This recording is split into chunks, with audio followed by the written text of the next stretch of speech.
I want to introduce Anil Bhatnagar. He is the winner of the Lifetime Achievement Award in Learning and Development from HR India. He is many things rolled into one. He is a corporate trainer to over 125 companies in India, the Middle East, and the United States, a visiting faculty to several management institutes, an award-winning author of 5 books, a newspaper columnist, with over 50 published articles, and a keen student of neuroscience of the unconscious drivers of human behaviors. Anil graduated from the IIT Delhi in 1979 and joined Steel Authority of India as a civil engineer and subsequently worked at its corporate office in New Delhi before quitting his job in 2001 to follow his inner calling. So please join me in welcoming Anil Bhatnagar to the stage. Hello. So, a very, very warm welcome to all of you. In the next 30, 40 minutes, a time could be life-transforming for you. And I'm going to share with you something which is not very well known, but is the secret of success. So, that secret of success is called emotional intelligence.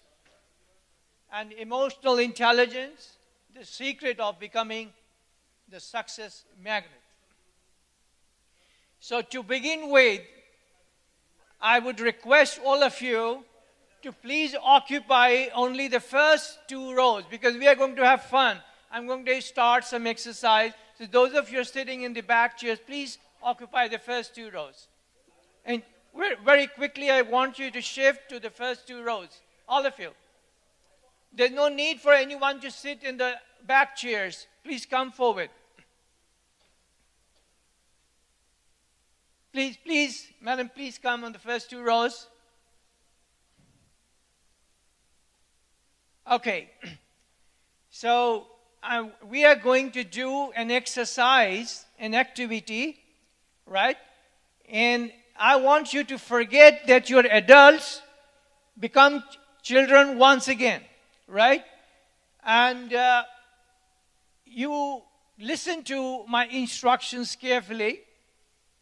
Imagine that you're holding the rubber handle of a 2.5 feet long rod, the other end of which is hinged at the floor level by the side of your seat. Like the driver's seat and there's a gear, right? The only issue here is this gear can move only forward or backward, not sideways, okay? Forward and backward. So imagine by your side you have a 2.5 feet handle and you can move it like this. So the rod can be moved only in a vertical plane, either towards you or away from you. After a few slides, you will begin to see some visuals on the screen, one after the other. The moment you see the visual on the screen, within a split second, you will move this imaginary handle whichever way you feel like. That is, either push it away or pull it towards you. Imagine you have a handle, and I will show you some slides, and after seeing the slides, you have to either push away from you or pull towards you, right? Okay. Thinking is prohibited. You cannot think. This is not an intelligence test. Just let your impulse guide you. Without thinking, whatever your impulse says, either you push away or pull towards you. So when you push it away, you will say push. When you find yourself pulling, you will say pull. Now get ready and hold your fist in the neutral position, ready to be pulled or pushed. Please keep your fist on your sides. I should see everyone holding your face like this by your side. I'll not move forward unless I see it, okay? Please enjoy. You don't have, this is not something that you just listen and go for lunch. This is going to transform your life. Let me assure you this. So keep your hand right on your side, all of you. I'm not seeing anyone doing it except him. And we will not move forward. Please, I should see you holding your hand because we will not be able to do the exercise otherwise. Okay? Thank you. Yeah, so are you ready? Go back. Go back. Yeah. So do you feel like pushing or pulling? Those of you push, please say push. How many people push? Raise your hand. Raise your hand if it is push. Raise your, okay. Now how many people are pull? Who felt like pulling it towards you? Raise your hand. Those who are pull. Raise full hand so that everybody can see it. And rest of the people neither push nor pull. That cannot be so. You are not participating. And we will not have fun. Why we are denying ourselves fun? You have to enjoy. You have to practice it. Okay? So let me ask you once again. How many people felt like pulling towards you? Raise your hand if it was pull. Thank you. How many people push? Raise your hand. Okay. 2 push and rest of the you is pull. Next. Push or pull? How many push? How many pull? Pull towards you? Good. Thank you. Next. How many push? How many people pushed it? Thank you. How many people pulled it?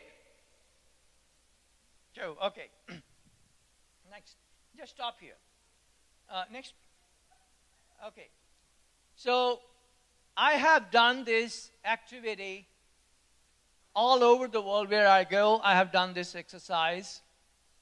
And I want to tell you one thing. Those people who participate, who understand this exercise, and enthusiastically share what they found themselves doing, push or pull, in 99.9% cases, even if there are 5,000 people, everybody's push matches with others. If you see something which attracts you, you feel like pulling it towards you. And if you feel like, resisting it, you will push it away. And the interesting thing is, it should be subjective. It should change from person to person. But I haven't found this. 99.9%, if they have to push, they will say push. If they have to say pull, they will say pull. In the first case, when you saw Scarlett Johansson's picture, most of the people, 99% said we pulled it. And when you saw the butterfly, again you pulled it. When you saw this rodent, the unpleasant knowledge, everyone pushed it away.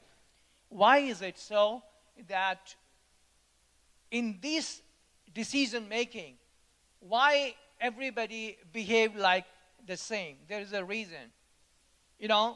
We feel that people are different. But neuroscientists have proved it beyond a shade of doubt. When they study the brain, they find the differences are only superficial. There are only 20% differences are there, which are because of our upbringing and all that. But fundamentally, 80% of us, we behave the same way as humans. Why? Because we share our evolutionary history. Our forefathers, our ancestors, lived in tribes. They lived in tribes and they would hunt together, they will protect themselves together, and they lived in constant insecurity. Why? Because any time a leopard could pounce upon them, a snake could bite them, a bacteria or virus could kill them. So they were constantly in fear. And because of that, they learned and practiced 3 things over 2 million years of evolution. What are the 3 things they learned? Number 1, that we have to support a person who is our tribe's brother, tribe brothers or sister, belongs to the same tribe. We will favor him, we will support him, we will love him, right? The second thing they learned is they have to make quick decisions. Because if you decide that whether this person from the other tribe is an enemy or a friend, by that time you will get killed. So they have to make quick decisions, and that quick decisions, nature gave us unconscious mind to make quick decisions. Even today, genetically it has been transferred to you that when you see a person in a train or in an aeroplane or anywhere, you ask 3 questions immediately inside yourself. Does he look like a friend or a foe? The second question you ask is he strong or is he weak? The third question you ask yourself is that whether I can trust him. Is he trustworthy? Will he cheat me? 3 things we ask. 3 questions. You may be wondering, I don't ask. No, that happens at an unconscious level. You may not be able to hear this, but your brain is conditioned, is programmed to ask these 3 questions. What are the 3 questions? Is he a friend or an enemy? The second question is he strong or is weak? And the third question is whether this person I can trust or I cannot. Next, sir. Next. So I graduated from IIT Delhi in 1979. I am a corporate trainer to 125 leading organizations in India, the Middle East, the US. And I'm a columnist to the Times of India and the New Indian Express. And I'm an award-winning author of 5 books. My very first book won the Best Book of the Country Award in 2001.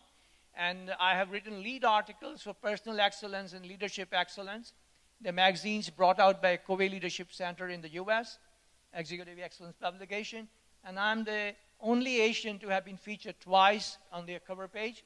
I brought glory to the motherland by doing this. I have appeared in the evening live show as an expert on behavioral issues on the national network of television. And I was profiled as the trainer of the month by Sharon Armstrong Associates, a Washington, D.C. training company. And I worked in a public sector undertaking, Steel Authority of India Limited, for over 20 years. And before switching over to becoming a corporate trainer and author, I have been featured as one among the 19 gurus picked up from all over the world by Brenda Barnaby, the British author of Beyond the Secret, whose work she has quoted in and based her book on. I was among the 27 international gurus interviewed in the Awaken to Your Greatest Life Telesummit hosted by Lance Hood, Live Big Media, US. And I have won the Lifetime Achievement Award in Learning and Development from HR India. And I am the winner of the Icon Award 2022 for Spirituality and Thought Leadership. Next. Okay, so I'm going to share something very interesting with you. And let me tell you, you are, for some reasons, privileged people to know about this secret. This is such a hard-kept secret. So it's a privilege to know this secret. And the secret is this, that your success, of course, depends on your competence. Of course, depends on your hard work. It depends on your excellence in the work. But do you think every excellent person becomes successful? The answer is no. Does everyone who is successful is really competent? The answer is no. There is a secret. And I'm going to share a small story, a true story from your country, that is US, Washington, D.C. The date is January 12, 2007.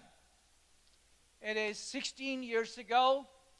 In a metro station, Joshua Bell, he is a violinist, one of the top violinists the world has seen. That guy was playing violin at the metro station of Washington, D.C., early in the morning. He's playing the violin. And do you know, on 9th January 2007, 3 days before, he had done in the Symphony Hall of Boston a program of his, and the ticket was sold for more than $100, and there were still people who were feeling unhappy that they could not get inside that. He's such a popular musician. But what is happening on 12th January, 3 days later, in the metro station, he has kept a hat in front of him. $3 million violin he's playing. And he's playing the best symphonies that day. 1,097 people passed in front of him. He played for 43 minutes. And mind it, he's the best violinist that the world has seen. And how many people stopped there to listen to his music? Only 7. Only 7 people stopped, and out of 7, 5 were kids. And how much money he received in the hat? $32. His violin is $3 million worth. His music is much more. And out of those $32 he collected, 20 were paid by one man and 5 were paid by the other person. Why people could not value his music? He's one of the best musicians. If you understand this, you will understand what makes a person successful. Had it been competence, had it been excellence, there would have been crowd around him. No one was there. Why? Because he was dressed like a beggar. He was dressed like a commoner. And people thought he's a busker. People thought he's begging. And people thought, well, he's playing well, but then they walked away. I will now analyze why people could not recognize that he's a person who is having deep excellence in his art. There are 3 reasons. Number 1 is, when 3 days ago, so much crowd gathered to listen to him, there was a reason. People were anticipating that they're going to hear mesmerizing music. Why they were anticipating it? Because not every Tom, Dick, and Harry can be booked by the Symphony Hall in Boston. He must be a great musician. They had paid hundreds of dollars, so they were anticipating something great. But when the same man plays music in a mattress station, wearing a beggar-like dress, there is no anticipation. So first thing is, you create anticipation about yourself. What you are doing, let people know. Let people expect something great will happen. Then second thing is appraisal. Appraisal means that how people view what you're doing. Do they have the ability to appraise what work you are doing?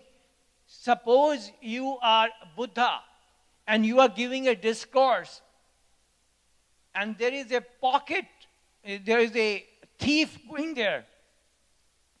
Will he listen to his lecture? His eyes will be only on his pockets, that when he can take out the money, right? So he has no ability to see what Buddha is worth. And most of the people in the world, they have ability to appraise excellence only in 1 or 2 areas, and not even that sometimes. So if you're a musician and people moving all around you, And it's not a symphony hall. People who cannot understand music, they are there.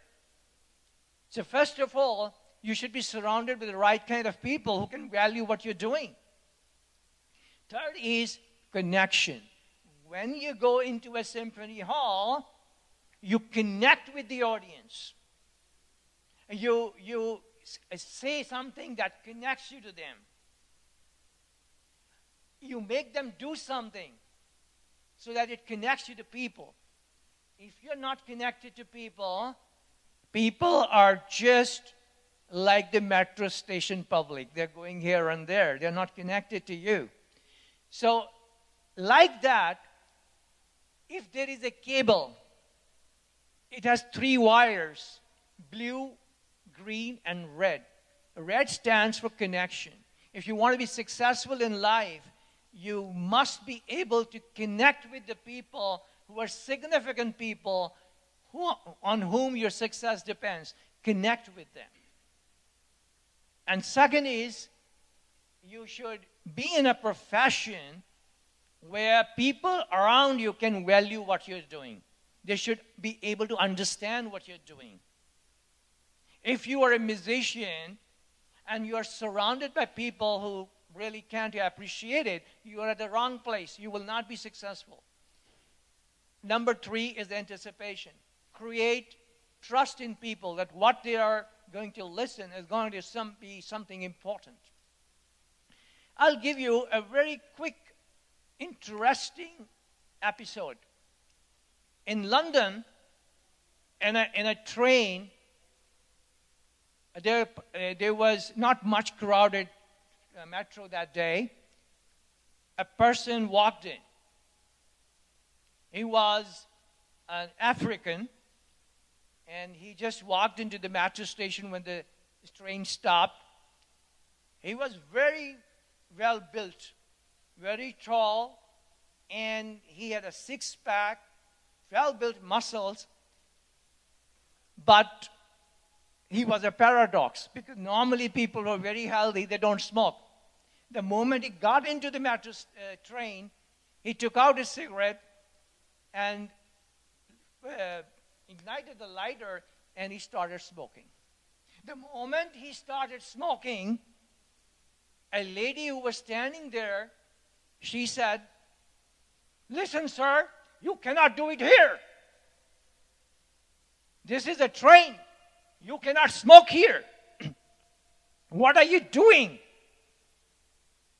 She thought she has scolded very harshly, so this person will have some impact. But when he listened to that lady, this time he left the smoke on her face, as if nothing has happened. This embarrassed the lady. And now the lady is looking to the person who is standing next to her. He was very thin. You know, a papad? Papad we eat, right? So he was like papad. So he was very thin. And this lady is looking at him, expecting him to fight his case with him. So she said, "He's endangering everyone's life. It is clearly written. It's a punishable offense, and he's smoking." He said, "Madam, what you are saying is right, but people are like that. What we can do?" So she said, "Why don't you tell him?" Now, this guy was sandwiched in 2 desires. One was to impress the lady, and the second one was to confront the man who was too strong for him. He decided for the first, that he will not confront the big man. He says to the lady, "Well, I looked at him and also his cigarette. You need not worry. Actually, his cigarette is only 3.5 inches long. I don't think it's going to last long, so don't worry." Now, this station, some other person enters. And when he enters, he looks at this man. He's smoking. He also takes out his cigarette pack, does like this, and he's about to ignite the lighter. And this lady thinks, that guy was very strong. This guy is not strong. This guy I can control. So she said, are you mad? Can you smoke here? I said, madam, we can't smoke here. And she says, what is written there? Are you not educated? Cigarette is a punishable offense. Really, he looked there, and then he met the eyes with this black guy, and he says, I think madam is correct. We can't smoke here. And he puts his cigarette inside, and the black guy also puts his cigarette inside. They start talking, they exchange notes, and they become good friends. He said, which brand do you smoke? He said, Marlboro. He said, Marlboro is great. So they become good friends. They exchange their business cards, and they exchange their telephone numbers. The station comes, the black guy descends, and when he descends, the lady starts shouting at this man. He was a fool, but why did you started smoking? He says, madam, you wanted him to stop smoking. Could you stop him? Madam looks down, said, madam, you could not make him stop smoking. Eventually, who made him stop smoking? Me. And you know why? You never correct a person without connecting first. You started correcting that person. But that man was a stranger to you. He was not from your tribe. You have to be of that tribe for that person to care for you. I connected with him. How I connected with him? By showing something similar that I have with you, some similarity. And what was the similarity? The similarity was both are smokers. So that made an immediate connection. Once you connect with the people, then you can correct them. But never try to correct a person without connecting with him first. Now, most of the children don't listen to the parents. The mother says to the child, please take salad, please eat more salad, please eat more fruits. You keep eating noodles and this junk thing. And the daughter asks her mother, is fruits and green vegetables good for health? And the mother says, yes, they're very good for health. Then the daughter says, why don't you eat and vegetables yourself? Why are you lecturing me? Let me eat what I want. Then her boyfriend takes her to the restaurant, and he says, you are becoming very thin. What do you eat? Do you eat fruits? She says, yes. Do you eat vegetables? She says, yes. And now when she comes back, she is a reformed person. She asks her mother, can I have vegetables and fruits? You know what? The mother is giving her the same advice. The boyfriend is also giving the same advice. But why is she reacting differently? Why she is not taking her mother's advice seriously? And why is she taking the advice of boyfriend more favorably? Because she is connected to the boyfriend. She is not connected to the mother.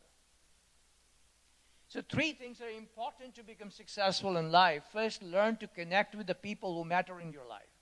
Number 2, that be in the right profession. Be in the office where people can value what you're doing. I was in an office doing every day my work very, very sincerely, doing hard work. And I realized it doesn't matter to them. If I do well, it's okay. If I don't do well, no one cares. And then I thought I'm at the wrong place. And I left my job. And I started doing what I'm doing right now. And I go to places where people value what I give to them. So you should be in the right place. If there is a seed which falls on the road, somebody will crush it. That is the fortune, that is the fate written. But if the same seed falls into a ground, a fertile ground, it will become a tree. Same thing happens to us. If we are at the wrong place, we will be crushed. If we go to the right place, where people value what we're doing, we will grow and become successful. The third thing is anticipation. You need, after connecting, you create expectation among people, anticipation among people. When Sachin Tendulkar goes out to bed, there's an anticipation he's going to score a century. And that anticipation puts a pressure on you to perform. So if you perform well, you will not be able to perform not well. Because this is what people expect from you. This is what you expect from yourself. Now I'm going to tell you what emotional intelligence is. Emotional intelligence is the combination of these three wires. Anticipation, being at the right place, and connection. So if you want to be successful in your life, you need to be connected. Emotional intelligence is the art and science of building connection and rapport with people by learning to manage their and our emotions through observation and awareness so that we could get along well and motivate people and ourselves. You see, the boyfriend was getting along well with that girl, so that boyfriend could motivate the girl. That boyfriend could influence the girl. The mother could not. Why? Because if you do not get along well with a person, he's not going to listen to you. If you want people to listen to you, get along well with them. Make a connection with them.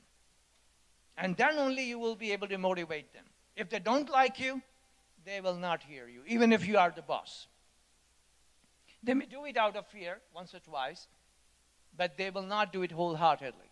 And the second thing is, once we are able to connect and get along well with people, we can motivate them. And after motivating them, we can learn how to collaborate. Next. Just back. Okay. So in a very nutshell, I'll tell you what emotional intelligence is. Emotional intelligence is a study of connections. And it has 4 quadrants. 2 things.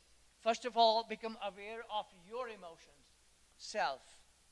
Then become aware of the emotions of others, the second column. And the first row is first, after becoming aware of your and others' emotions, what you should do? You should use that awareness to manage your emotion and manage the emotions of others. Next. Scientific research has proved that emotional intelligence accounts for up to 80% of your success at work. This is Daniel Goleman. He's a researcher on emotional intelligence. Now, every year when the promotion orders would come in my office, I would find people wondering how that fellow got the promotion. He never did anything. And how this man was denied the promotion. He's so hardworking. And it happens in every office, in every corner of the world. You know why? Because success doesn't come by competence alone. Success doesn't come by excellence alone. If your parents taught you that if you become very competent and very good at your work, you will get success automatically, they were wrong. It's a wrong learning. Life doesn't run like that. If you are in a real life, success and competence matter, but they don't matter if you're not good in connecting with people, if you're not good in being at the right place, if you're not good in creating anticipation for you. Competence in itself is no guarantee that you will become successful. So most of the education that we are having nowadays in schools and colleges, it focuses on the left brain logic. It is about using your logic, arithmetic, artificial intelligence, computers, software. All these things are left brain things. They involve a lot of logic. And for logic, you need an intelligence which is called cognitive intelligence, and we measure it by IQ. But the real success comes from EQ, ability to manage emotions. That's why you see IQ and EQ, they are shown here like an iceberg. 9/10 of the iceberg is below the surface. Your boss may be very goody-goody with you and saying, oh, I'm very happy with your work, very happy with your work. But you do not know. Inside him there is a 9/10 area which is unhappy with you, but that will not come out. Next. uh, how many of you, this railroad signal, you know, we pull it and the road which was going to go straight is now going to take a different fork. Have you seen this railway signal? You pull it and the direction of the train changes. Now, I will tell you, in our brain, there are neural pathways. They are like the tracks of the train. And anytime if you pull the signal, you can change how your boss will perceive your work. If you pull the signal of emotional intelligence, imagine that in your boss's head, or whosoever is important in your life, imagine that in his brain there is a switch. And I will call that switch the influence switch. If you just press that switch, your boss starts seeing everything that you do with the rose-colored lenses. He starts praising you. But if the switch is not on, whatever you do will be like the music Joshua Bells played at the metro station. But when you switch the bill, then Joshua Bell's music becomes the music of 9th January in Boston, where everyone was paying more than $100 to listen to him. So this is how you can change the brain of the people on whom you're dependent for your success. Yes? Sean? Next. So your emotional states determine how you're going to respond to the people. And you can change your boss's preferences. You can change how he views your work. Some people do a lot of good work, but boss doesn't think it's anything extraordinary. Some people do not do so good work, but they behave, they use the influence switch, and the boss starts seeing them with rose-colored lenses. He says, oh, what a wonderful work you're doing. This happens in all offices. It's the magic of influence switch, and it lies somewhere in your head and your boss's head. And this comes from millions of years of programming in our brain. So if Joshua Bell is dressed like a beggar, people will not take his competence any sincerely. Because when we were living in forests, in caves, there was a clear hierarchy. There were some people who were at the top of the hierarchy. All the good resources, all the good things were for them. And the people down below, they were not even getting food to eat. So that's where the hierarchy comes. And everybody's dream was to rise the hierarchy, reach the higher status level, and start enjoying the resources. So this is an inbuilt thing inside us. And if you think that somebody is wearing nice clothes, he comes out from a big car, the people think that he must be competent, even though he may be an illiterate guy. So this is one thing, because we make instant decisions. Brain makes instant decisions. And those instant decisions do not give brain the chance to study the parameters which are really important. We make this kind of decisions very quickly, and they are based on some foolish things. We do it, but we don't know it. The first foolish thing is we try to gauge the competence of a person by the clothes of the person. And you cannot change it. This is how our brain has evolved. Number two, if a person is slim, and if a person is smiling at you, it creates a positive impression on the other person. Now, suppose you're not slim. What you can do? You can wear striped shirts so that you look relatively thinner, right? And the most important thing is try to put your tummy in as much as possible. This creates a great impression. You won't believe people judge you by that. Now, one thing I'll tell you very important is you will not get in your life what you deserve, because people estimate what you deserve by how you converse. by how you present yourself. When Joshua Bell did not present himself well, people never cared for his world-class music. When the Joshua Bell dressed like a real multi-millionaire, people thronged to listen to his music. That is the secret of life. Number 3, if you want to influence someone, if you want to influence your boss, if you want to influence someone on whose assessment your success depends on, do 3 things. When your boss is breathing like this, look at his tummy, look at his chest. His chest will be moving like this because he's breathing, right? He's not dead. So his chest will be moving up, down.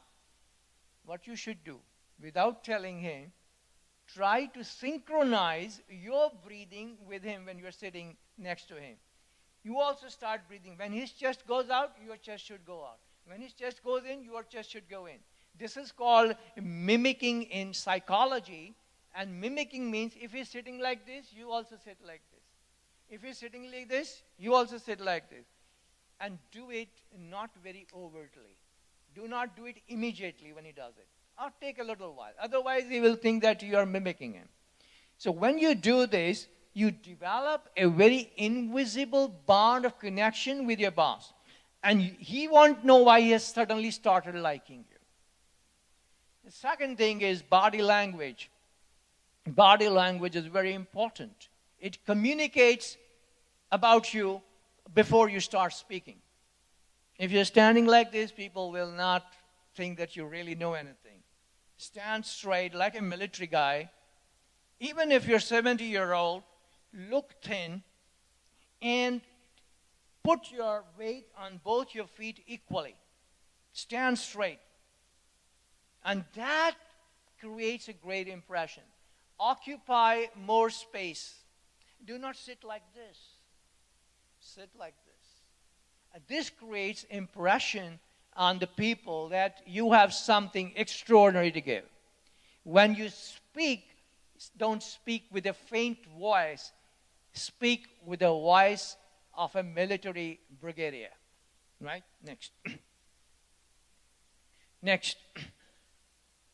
Now, in order to increase your acceptance and influence in your industry, for example, most of your journalists, if you want to create influence in your industry, if you want to create acceptance for yourself in your industry or in your office, the number one thing is be a master of something. Be an authority on something. For the last 40 years, every day I'm reading 2 hours of books. And in last 40 years, I have read thousands of books. And I have just not read them. I'm like a sponge. I absorb them, I practice them, and I discard some of the things which do not work in real life. I keep checking whether they work or not. So be an authority, number 2. And do not talk without evidence. Now, there is a person who is a celebrity. He comes on television.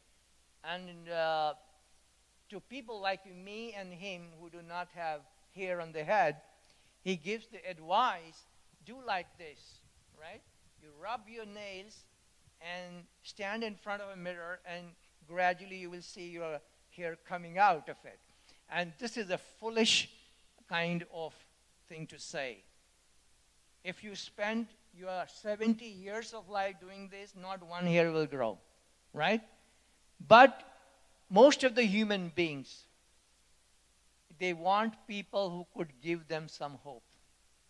Whether that hope will work or not, no one bothers. If you are sick and somebody comes and knows that you're sick in this disease, he'll go, why don't you try this? This will work. This worked for so many. And he will sell his thing to you. We are very good in hoping, but we are very bad in checking the evidence. So you must check the evidence, and if you talk on the basis of evidence, people will listen to you. I'm talking about how to create influence. Number 3 is create trust. The advice you give, if it works for the other person, he will come again to you. He has developed trust. If you say stupid things, he will never come again to you. And there is something called listenability. When you speak, people listen to you, or people just find an excuse to go out of the room, or just start watching the mobile phone. Listenability, don't blame the listeners. If you are speaking with power, you will be like Lord Krishna. The cows, wherever they are, they will throng and start coming to Krishna. Your speech should be having the power that those who are staying here don't go out. They want to hear more. When after a lecture, I went out to the washroom, I heard someone saying, he did not know I'm also there, standing next. I heard him saying, Sala pishab bhi jane nahi diya humko. He did not allow us to go to use the washroom. That should be the magic in your voice, and that magic comes from sincerity. That magic comes from authority.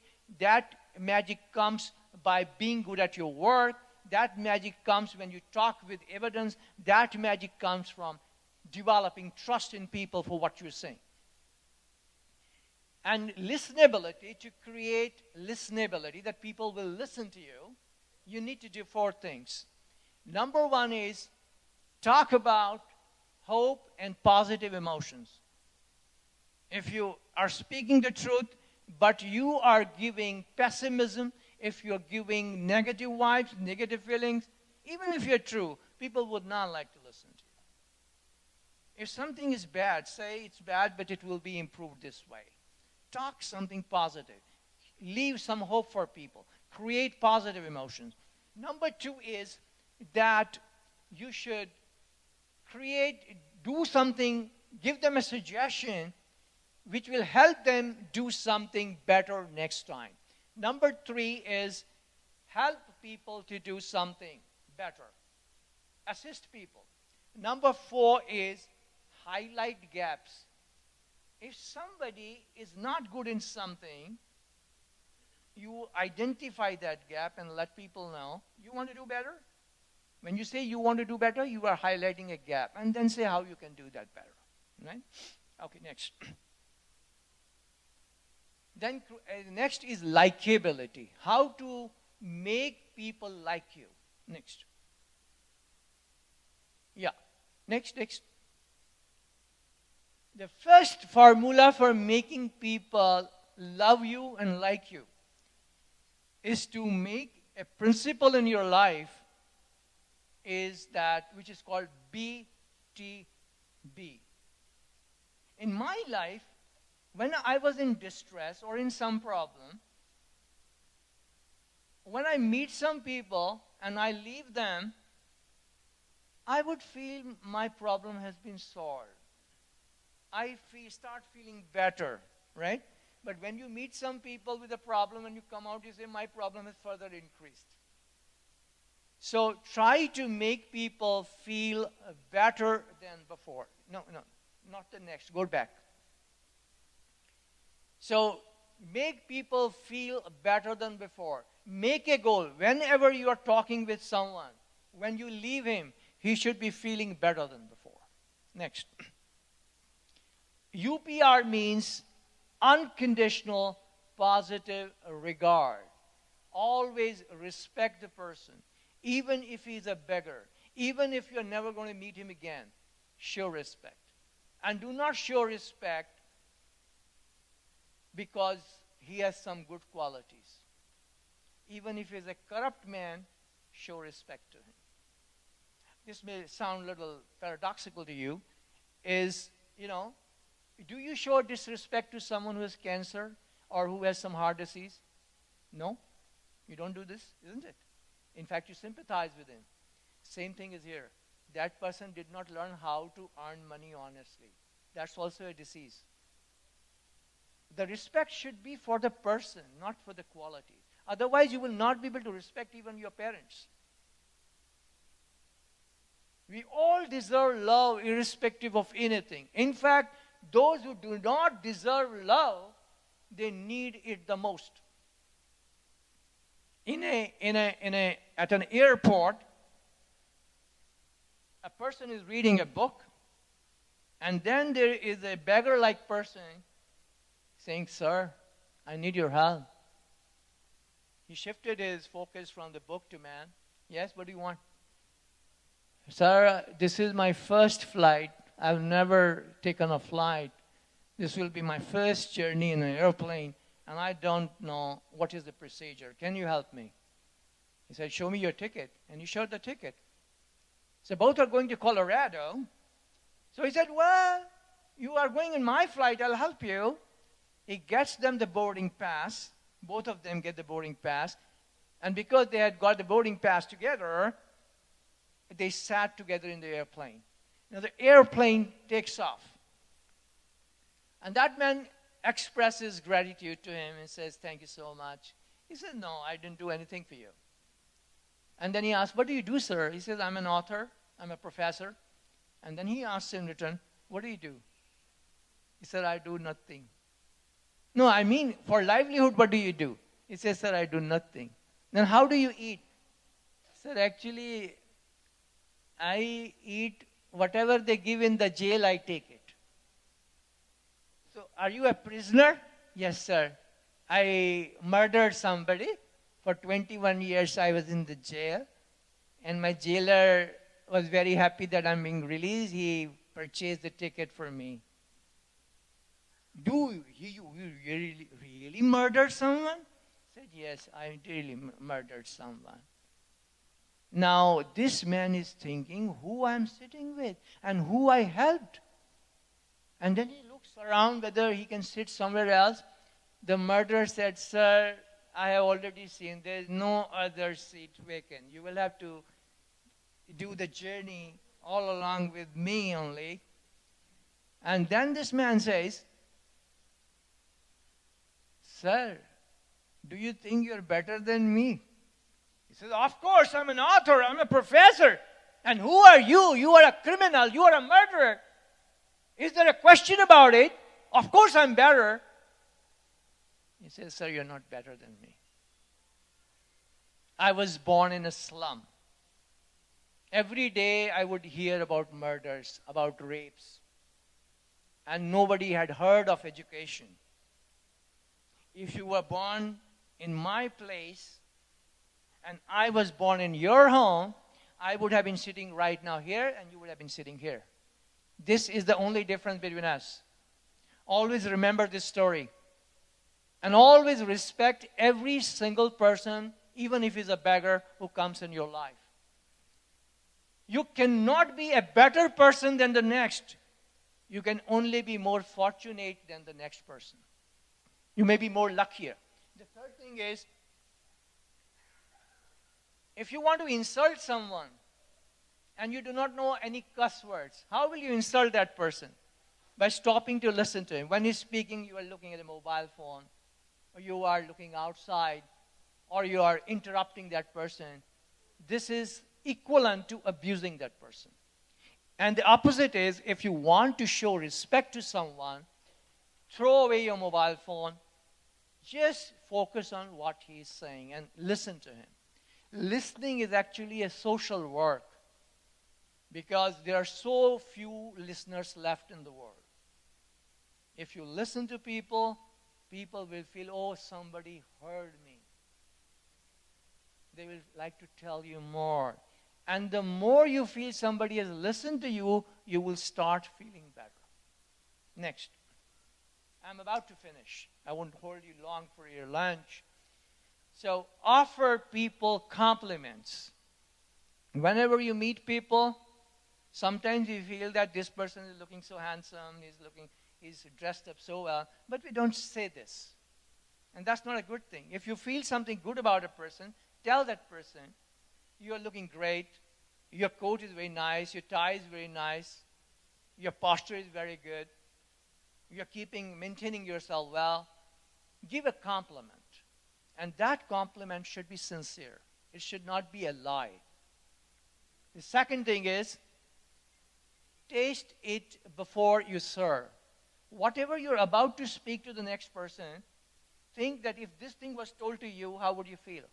If you think it will not make you feel good, don't say it.